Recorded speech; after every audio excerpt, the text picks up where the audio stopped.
ഹരേ കൃഷ്ണ. നാരായണീയം ദശകം 15 ശ്ലോകം 6. അഹഹ ബഹുലഹിംസ സഞ്ചിതാർത്തേ കുടുംബം പ്രതിദിനമനുപുഷ്ണൻ സ്ത്രീജിതോ ബാലലാളീ വിശതി ഹി ഗൃഹസക്തോ യാതനാം മയ്യ ഭക്ത കപിലതനുരിതിത്വം ദേവഹൂത്യേന ഗാദി. കഷ്ടം കഷ്ടം.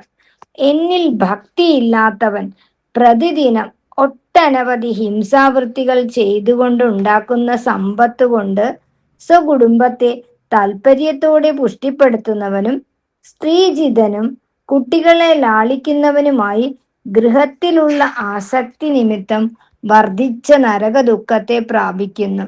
ഇപ്രകാരം കപിലരൂപിയായ അങ്ങ് ദേവഹൂതിയോട് പറഞ്ഞു. ഭഗവത് ഭക്തിയില്ലാതെ അർത്ഥസമ്പാദനവും കുടുംബ പരിപോഷണവും മാത്രമായി കഴിയുന്നവർക്ക് ഗതിയില്ലെന്നാണ് കപിലമുനി പറയുന്നത്.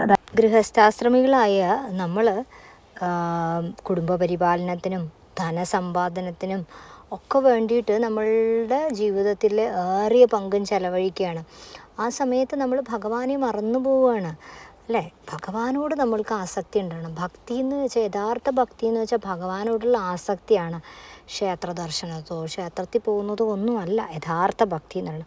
എല്ലാ കർമ്മങ്ങളും എല്ലാ പ്രവൃത്തികളും ആ പൊന്നു ഭഗവാനിൽ സമർപ്പിച്ചിട്ട് ചെയ്യുകയാണെങ്കിൽ, ആ പൊന്നു ഭഗവാന് വേണ്ടിയായിട്ട് ചെയ്യുകയാണെങ്കിൽ നമ്മൾക്ക് ഈ ജനന മരണ ചക്രത്തിൽ നിന്ന് വളരെ വേഗം രക്ഷപ്പെടാൻ കഴിയും.